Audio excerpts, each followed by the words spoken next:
Друзья, всем огромный привет! Сегодня я буду переукоренять фиалки. Подготовила я макушки, зачистила стволики. Обязательно убираю старую ткань, чтобы быстрее наросли корни. Пробовала я и так сажать без зачистки, но нарастает медленнее корневая, поэтому убираю до свежей зеленой ткани. Вот две розетки я зачистила, одну оставила для примера показать, кто только начал выращивать фиалочки, как это делается.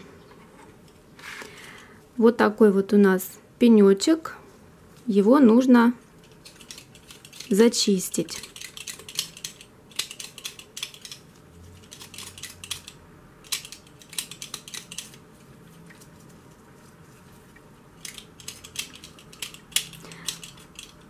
Убираем все ненужное.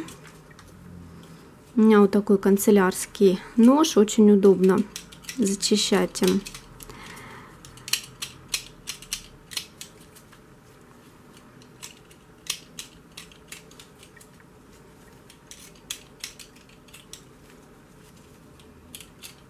Вот что в итоге у нас получилось. Укоренять я буду сразу на фитильный полив ставить.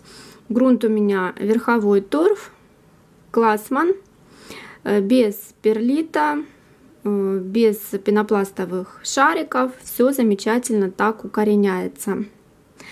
Нить у меня из капрона. Можно взять акриловую пряжу, то есть любая нить из синтетики, не натуральная, чтобы она не загнивала в воде. Подготовила, как я уже сказала, стаканчики с субстратом. Можно взять горшок по желанию, сразу в нем укоренять, но мне больше нравится в стаканчиках. Во-первых, небольшой объем, очень быстро нарастает корневая, оплетает субстрат, и также очень удобно прозрачный стакан видеть, как развивается эта корневая. Поэтому мне больше нравится в стаканчиках переукоренять. И теперь просто вставляем зачищенные макушки вот так вот в торф. Ничего не прижимаю, не утрамбовываю. Субстрат должен остаться рыхлым и легким. Переукореняю я так уже не первый раз. Намного быстрее нарастает корневая и минимум времени на уход уделяется. Фиалка сама себя поет. Бывают вопросы, почему грунт сильно мокрый получается, но сильно мокрым он быть не должен. Болото быть не должно. Причин может быть несколько, почему грунт сильно переувлажнен. Я оставлю в описании ссылочку, где я рассказывала, как найти общий язык с фитильным поливом, почему фиалка может замокать и какие ошибки нужно исключить. Поэтому, кому интересно, приглашаю вас в описание под этим видео за полезной информацией. Вот так вот просто вставила, и все готово.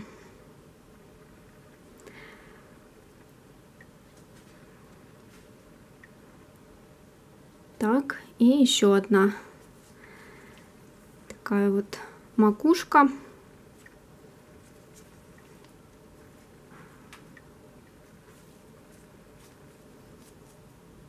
Вот так.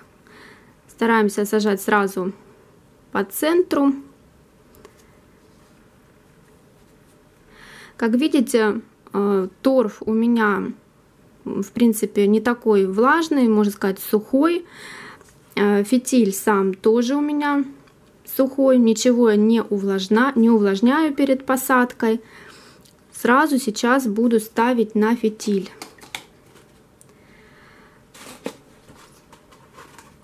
Бывают случаи, когда фитиль сразу не тянет в воду, тогда нужно сверху полить фиалку.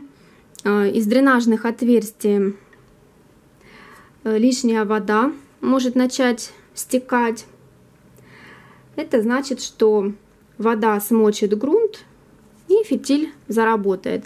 Но у меня всегда фитиль работает. Как я уже сказала, он у меня из капрона, проливать мне не приходится.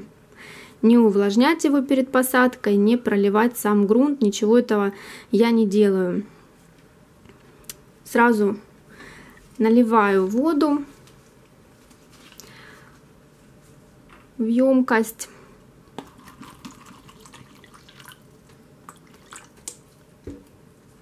И ставлю на нее фиалочку.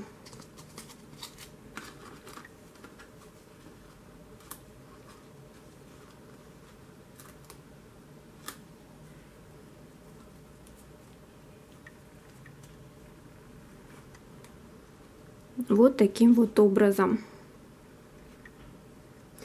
Между стаканом и водой должна быть воздушная прослойка. Обязательно. Поставили мы на емкость с водой, и буквально через 20 минут грунт уже будет влажный, напитается водой. Здесь у меня, как видите, сделаны такие вот отверстия. Это чтобы удобнее было доливать воду, чтобы каждый раз не убирать фиалку с емкости с этой, не вытаскивать и не доливать воды. Просто вот в это отверстие, сейчас покажу поближе, возьму воду, вот так вот доливается вода, очень удобно.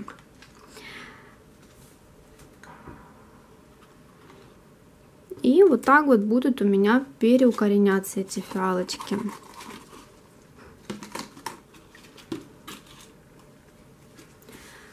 Все очень быстро, без заморочек, без перлита, без пенопластовых шариков. Все очень хорошо переукореняется.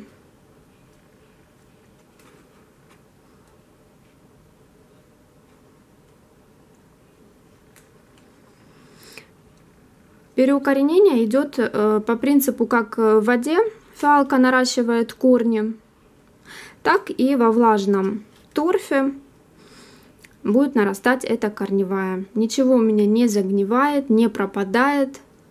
Все очень быстро и отлично переукореняется. Вот таким образом. Нужно еще помнить, что не фиалка тянет воду, не нить фитильная тянет воду, она лишь выступает в роли проводника. Тянет именно сам грунт. Если он тяжелый, плотный, земельный, то и тянуть он будет больше воды. Также нужно помнить, насколько фиалка облиственна, какой температурный режим. Все это очень влияет на развитие. То есть насколько она может испарить эту лишнюю воду. На этом, друзья, буду заканчивать это видео. Всем отличного настроения, красиво цветущих фиалочек и до новых встреч. Всем пока!